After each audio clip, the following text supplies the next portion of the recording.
Welcome back, finally, to How China Works. I'm Yingying Li. And I am Brendan Davis. And we're going to catch you up on where we've been, what we've been up to, and you can probably guess a lot of the why, because a lot of the world's still dealing with it, although China's situation is much different than the situation here on the ground in my beloved home country, where I am talking to you, Yingying. Why don't you tell everybody where you're from, and we'll get to me here in a minute. I am right now in Beijing. It's a lovely raining day outside. You can see probably a little bit about rain. It's pretty chill. Yes. How about you? I'm good. I'm in Los Angeles, and I have covered my whole, sounds more dramatic when I say it like this, my escape from China story. But basically, I left Beijing into January, and we haven't done much in the way of a regular show since then. There was a bit of an introduction on a reposted episode or two, but we're not going to assume that you, dear listener or viewer, have necessarily seen or heard that or have that right here in your brain. Yeah, I've been back in LA, and you know this, but, at the time, right, we thought pandemic was going to be hopefully contained, and of course, then spread throughout China, then of course now the world, and now here we are. And ironically, basically, I had to come back to the States for business anyway, and was already planning to do that kind of later in February, and I just accelerated that trip. I did not plan on not going back anytime soon, on paying rent for 5 months on an empty live workspace, and then having to supervise a remote pack up and move out.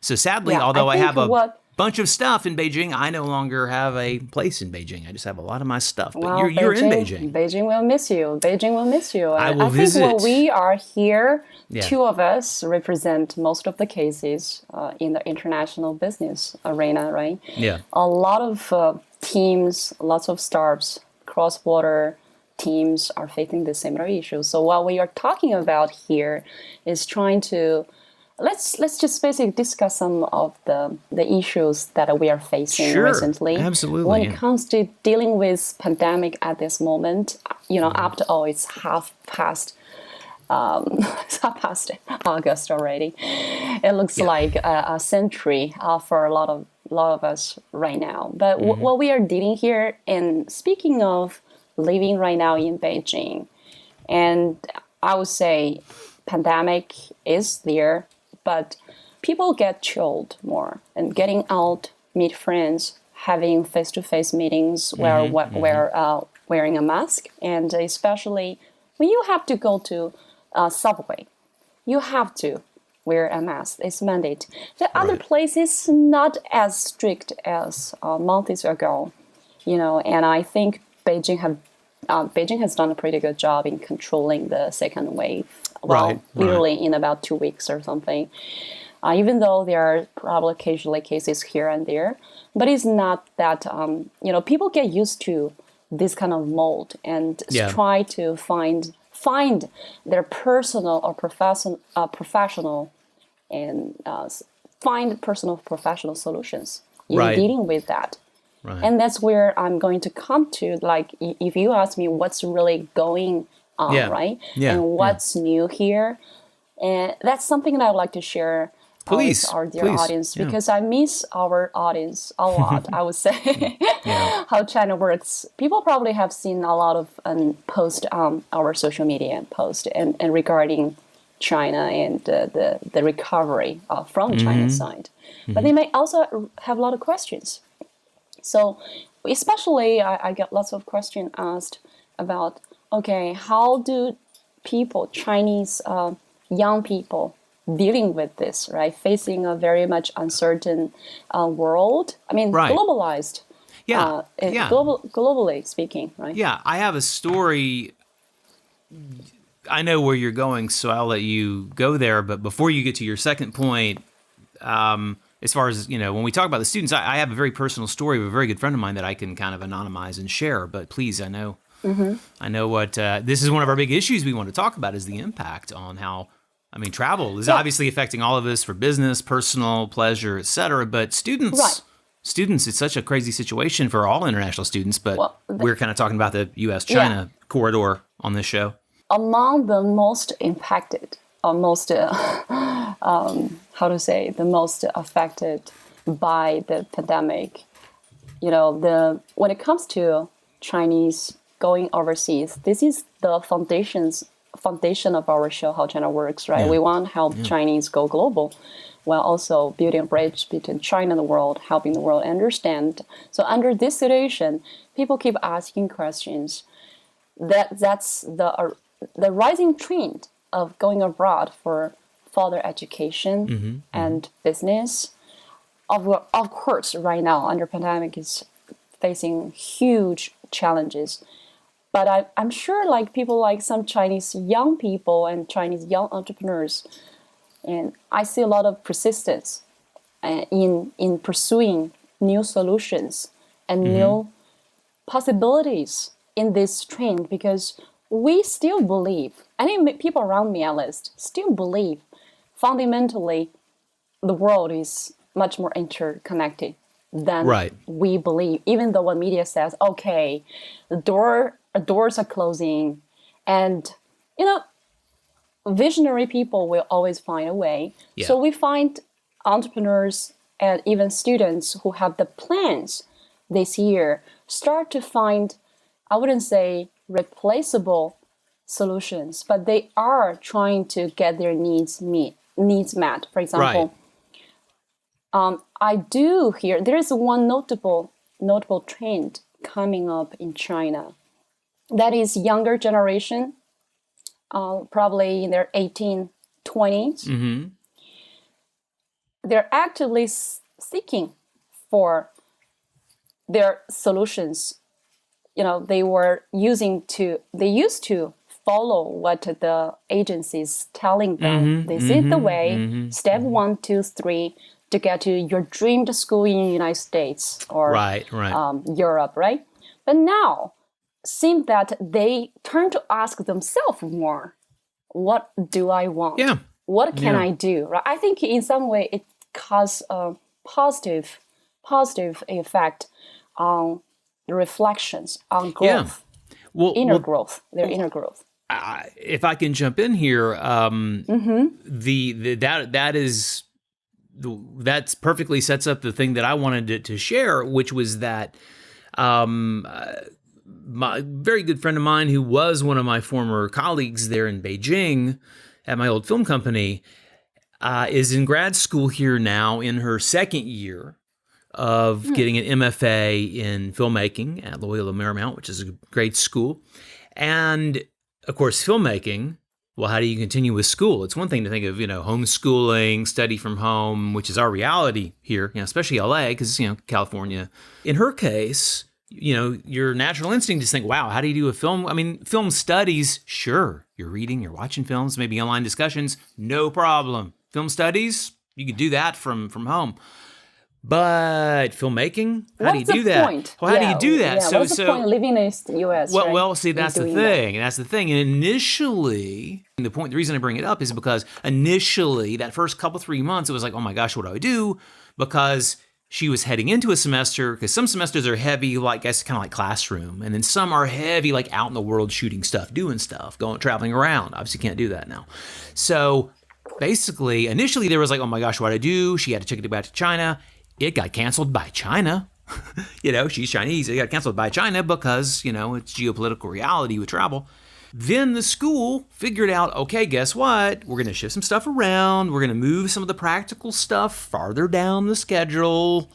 You still got 1.5 years of your program. And so they figured it out. And so now the getting lemons and making lemonade part of this, and why I mentioned this tale, is that without name dropping specifically who, because she's not 100% confirmed. Whoops, I dropped my earpiece, but I'm going to keep rolling because I'm a professional. If you're on audio only, you didn't see that, but this video, a little entertainment for you, a little magic trick. So because of the pandemic, what's been happening in a lot of business meetings, right, is sometimes there's some of these events, some of these entrepreneurship type events, well, because all that's shifted online to the places that are still under some kind of a situation, unlike China, you've got all of these people who can't make the trip. They can't get on. I mean, normal times they're kind of maybe at a level where they just don't have the time to get on a plane, come to your thing. They're super busy, whatever, but they can pop up because they can get on Zoom for half an hour or an hour, right?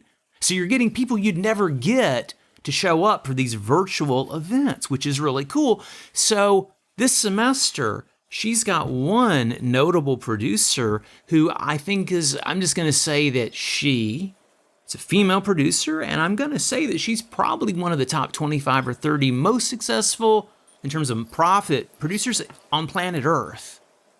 That person doesn't normally have time to teach a master seminar. They could pop in and be a class guest for like an hour or two once in a term. Yep. They don't have time to do 2 hours a week and then have office hours, but she does now because projects are on hold. And so I know that I mostly told you I told you the details because I thought it might make it more fun. Yeah. But it is that little bit of an opportunity. So now they got this sweet glass of lemonade from those kind of bitter lemons they got at first. So I'm trying to find the bright side. I'm trying to find the bright side. Yeah, that's got to do it because I'm in LA. That's all the sunshine side and the positive side from this entrepreneurial side of our nature when it comes to dealing with challenges. Compared with the realities she has to take. And then I'm more interested in learning about how she psychologically preparing for this kind of future, right? Yeah. So their backgrounds regarding the Chinese students' choice, or I have to say, the Chinese youth development possibilities. When I speaking of possibilities, I'm trying to lay the background here. You probably heard a lot from the news that, of course, the most affected area of the economic sector when it comes to this business is international education, business sector. So that schools and also the tuition and the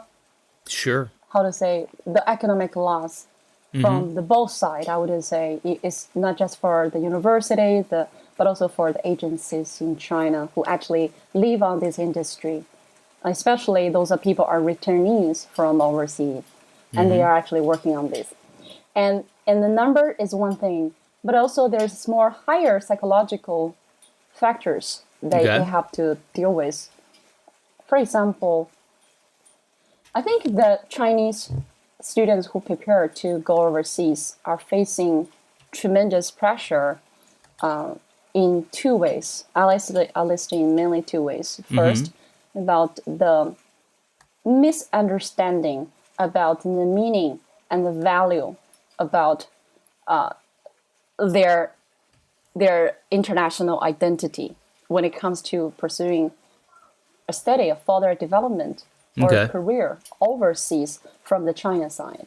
Okay, so you might heard about when it comes to, pandemic stopped many people from coming home. So in China, there are different voices. Of course, people have been abroad, have been in that situation, facing the international kind of like all kinds of adventures will understand.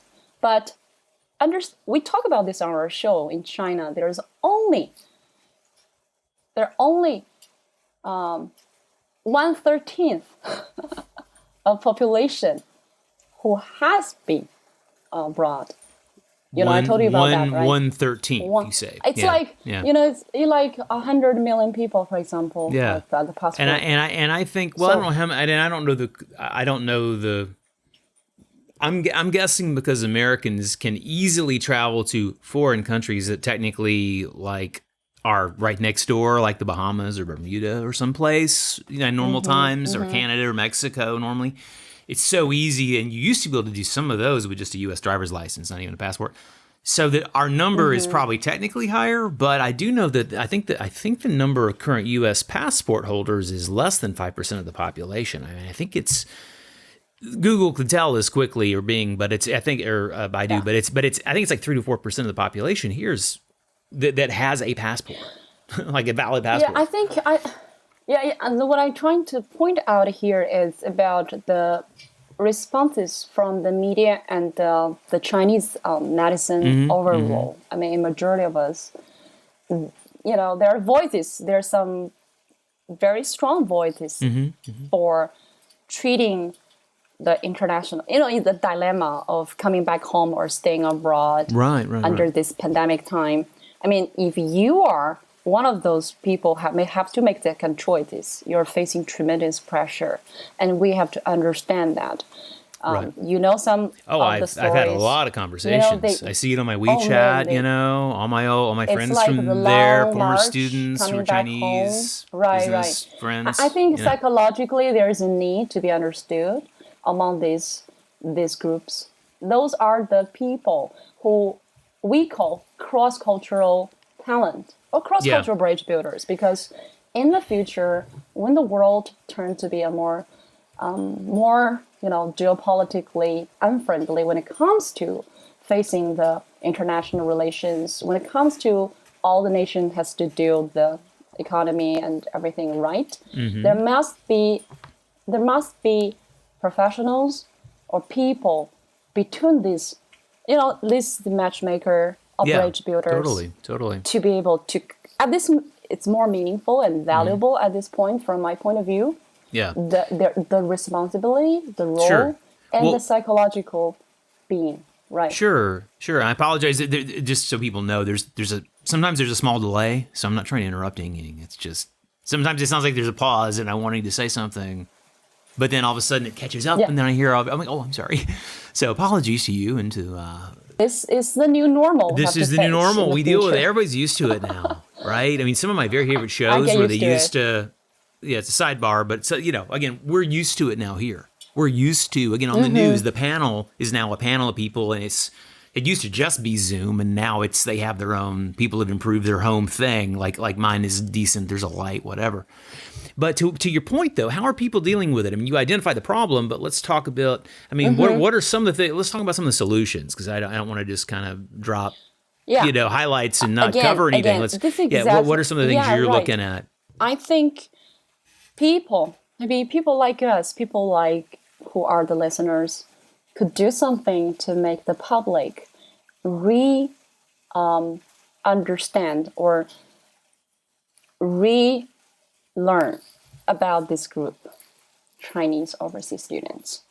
I would say there are ways for the outside external environment to be able to be closer to this group, to understand also how media play a role at this point for this. Just pay more attention to this group, to think about it, to reflect and discuss and form all kinds of discussion, and also come out some analytical reports. But also for this unique group, for example, there are about 400,000 Chinese students in United States. I'm just saying, using this as example, but globally there are millions, are facing this particular historical transaction in their lives. Right. I think one external thing for the outside of this group, for the public, we could actually do something when it comes to supporting or engaging with this particular group. But for this particular this generation of bridge builders, we could actually take a journey to ourselves, asking what exactly is I'm looking for, and in this historical crossroad, what role I can play, so that the world, not just because I want to have a more successful, peaceful career in the future, not just think about my needs, my demands, for example, that I don't want to tackle this kind of uncertainty. Let me just finish my school. Let me just finish my degree so that I can get a career in overseas market. I think bigger and think deeper into what exactly is your role in this historical crossroad, right?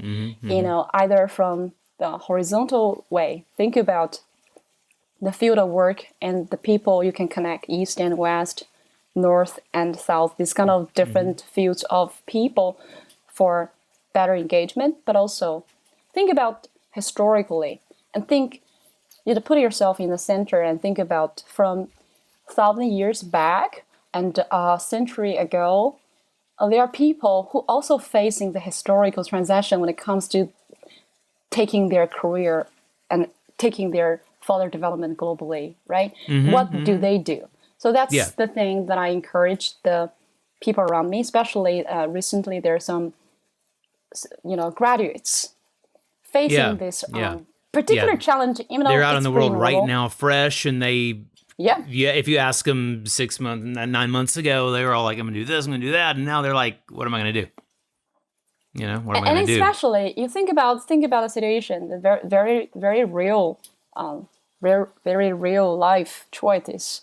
If they couldn't go, if this group of Chinese graduates couldn't go to the United States for further study this September, and they will have to choose either stay in China, find getting into the master degree, just acquiring master degree, which actually means in the next couple of months they have to prepare for the fiercest competition. Yeah, ever, you don't really need to be thinking about this more than a couple of months ahead of the deadline. I mean, you could do it. You could, people have gotten in on less prep than that, but it's not the advised way to do it, basically.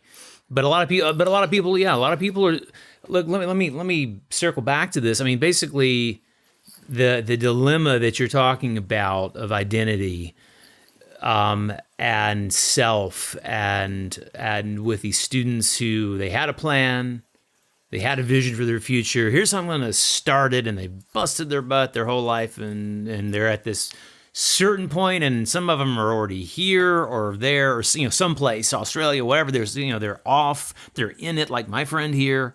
Some of them are just about ready to go, and then this, and so this gets to this idea that is broader than U.S. or China, which is more my normal wheelhouse of thinking about things, which is, how is, who you are, how are who you are and what you do intertwined. For some people, they're as unrelated as those things can possibly be, and for some people, their identity is who they're. I mean, everything is everything, and for me, it's like I'm.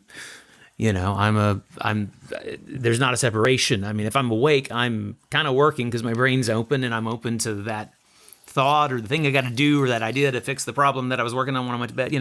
You're kind of, it's like what we do, entrepreneurs, people sort of in this geopat space who travel around and get involved in interesting things cross-culturally and whatnot. I mean, we're used to time differences is like the obvious thing everybody gets.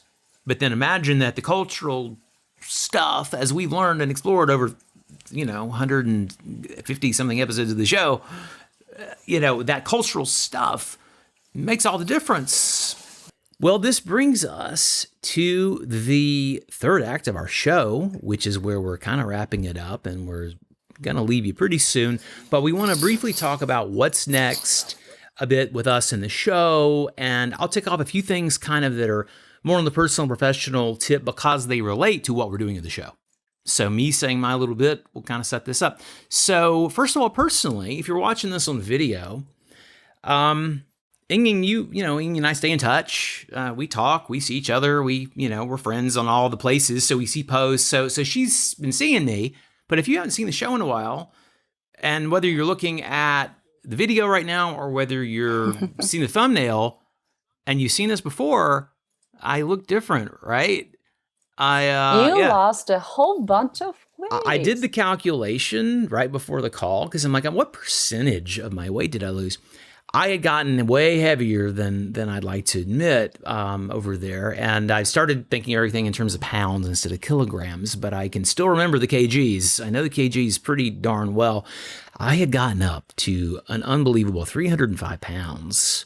So if you saw us at the Bookworm, and I'll post a photo, I'll do a little side-by-side maybe somewhere on social media to make it easy for people to find if they're curious. But so how much did you lose? At the Bookworm, I was 138 kg right today. Right this second, I'm 76 kilograms. I've lost in some change, like a decimal point. You will disappear. I've lost 48% of the weight from before, and I still have a tiny little bit to go. First is the weight loss. Second is flexibility, which I'm working on with yoga and walking and blah, blah, blah, blah, blah. And then eventually, I'm not going to try to get big again at all. God, no. But I'm going to, I'll get to that. But the reason I mention this is that timing has been so great because we know that, obesity is a big contributing health risk. I mean, in general, of course, this was really overdue for me. This was decades overdue for me to do this. But the fact is, I feel really fortunate because I feel like it hasn't hurt in terms of protecting me from COVID. Hasn't hurt. It has not hurt that I've lost all that weight because I've never been healthier. Like, I haven't been to the doctor, but I have some home health equipment and BP monitor and all this. I've never been, apparently never been healthier. So that's great. Wonderful to hear. Thank you so much. I will keep that up. And otherwise, I basically have movies and TV stuff in development at different stages. My China project is that my girlfriend, the St. Susie Q, is she started a brand new company. That. She has started. Oh my gosh. She was inspired. I'll show you. If you're watching this on video, you may not be able to see it. But over in the corner, I made a little shrine. I'm pointing at it on video. On a chair, I have one of my friend Dominic Johnson Hill started and owns the company Plaster Date, the great Beijing t-shirt shop that I was always wearing their stuff.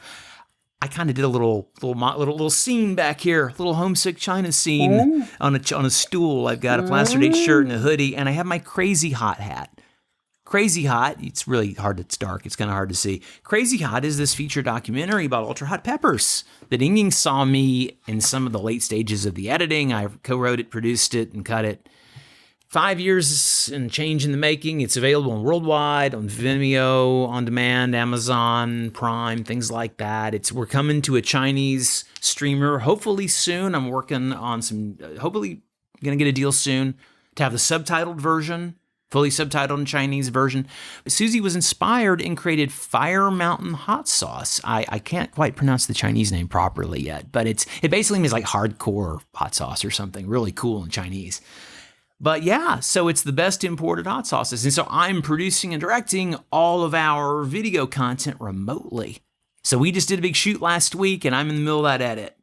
So that's kind of what I'm up to. Physical transformations are reflecting some internal stuff. I'm so glad I still have this connection with my China engagements and culture with Susie and Fire Mountain, and I'll be very involved in that. And I'll pop up and we'll kind of do where I'll taste something like this, where we do like a video Skype kind of a Zoom show.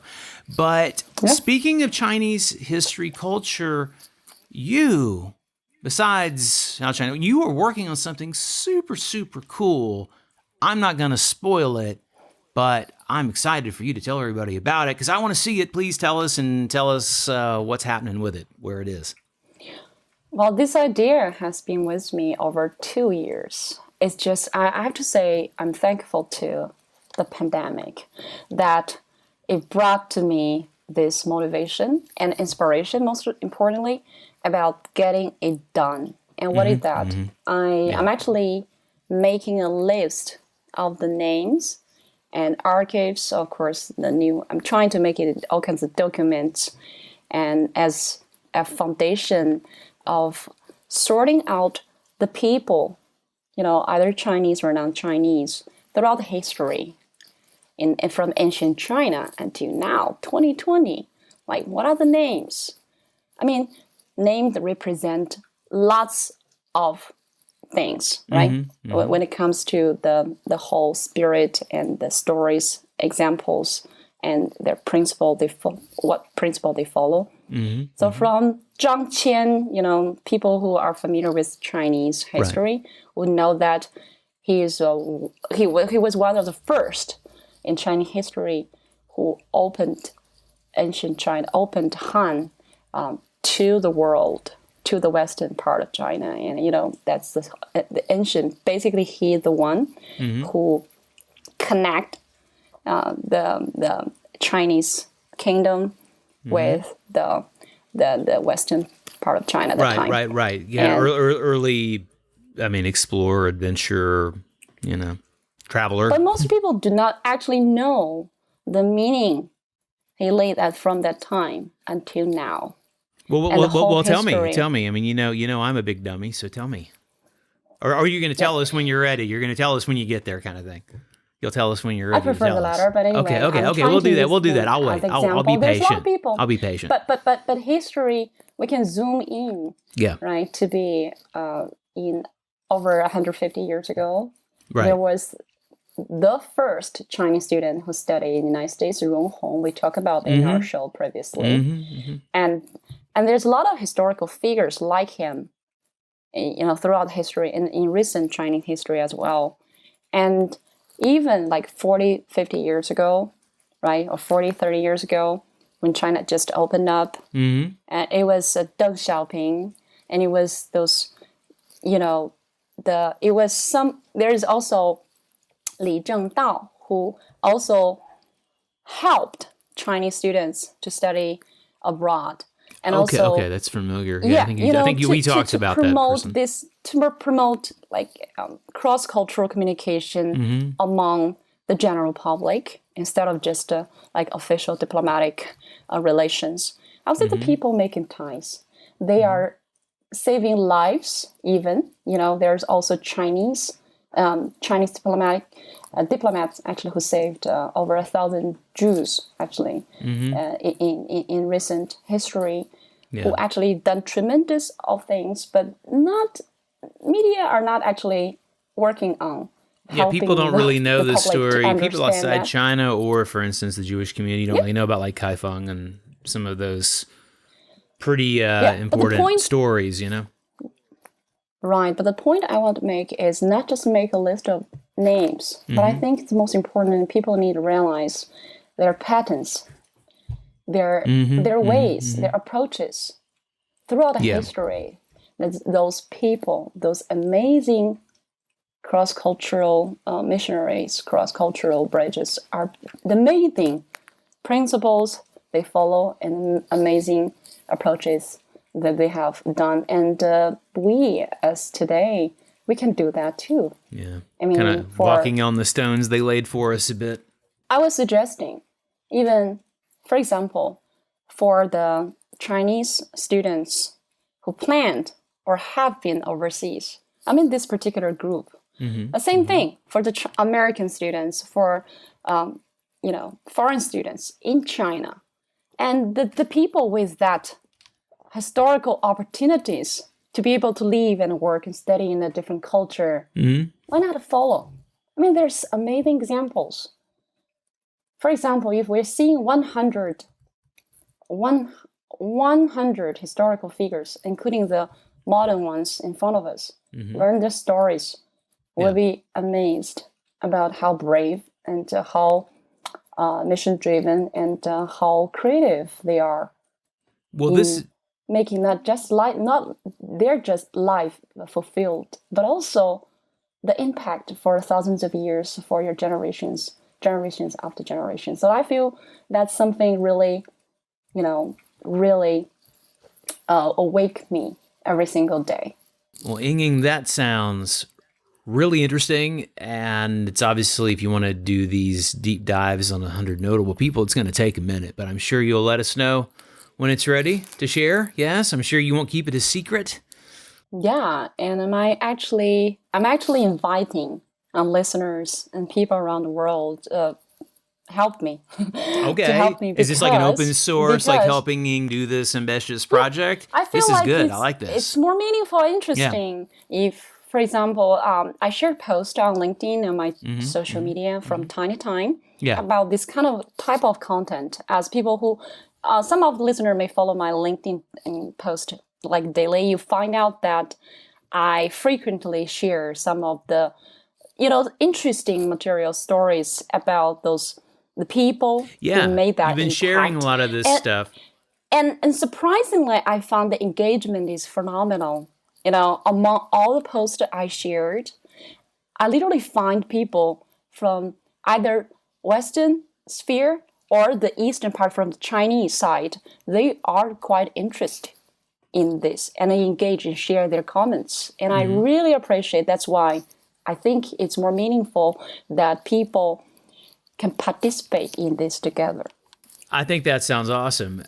Yingying, I will be happy to include your LinkedIn link in the show notes if you like. Shall I include our LinkedIn profiles in the show notes? We'll do that today. And we want to tell you thanks for listening. So I'll pop in sporadically, as we mentioned, but Yingying Li has got the control, as she really has for a while, and I'm just here to help at this point. But no, I'm very engaged. I'm looking forward to popping in, especially when we have a guest where my particular take is especially useful, to talk with them. But Yingying Li, the show is in fantastic hands with you. I'm very excited to listen to the interviews like everybody else when I get them for editing for the most part. Any final words from you before we say goodbye for now? I am very, very, very grateful.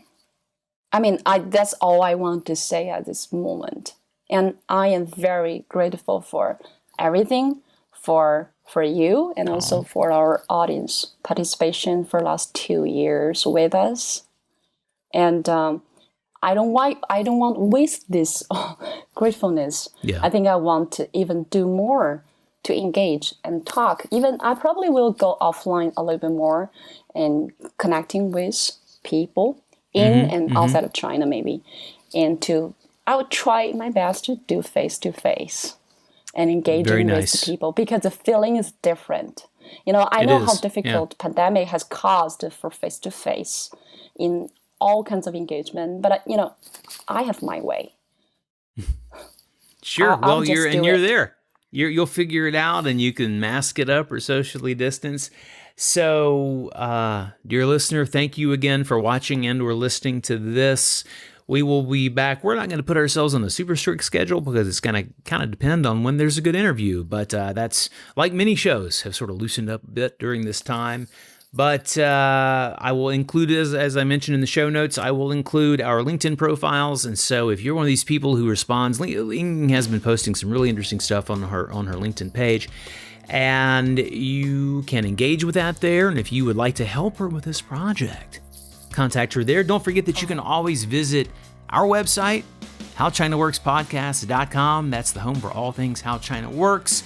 Yingying and I are still available for conversations, consultations, you name it, hit us up. She's there on the ground and I'm here doing my thing. But Yingying Li, it's really a pleasure to see you in all sincerity. And I appreciate you being with us, dear listener. Yingying, any last words? See ya. Bye.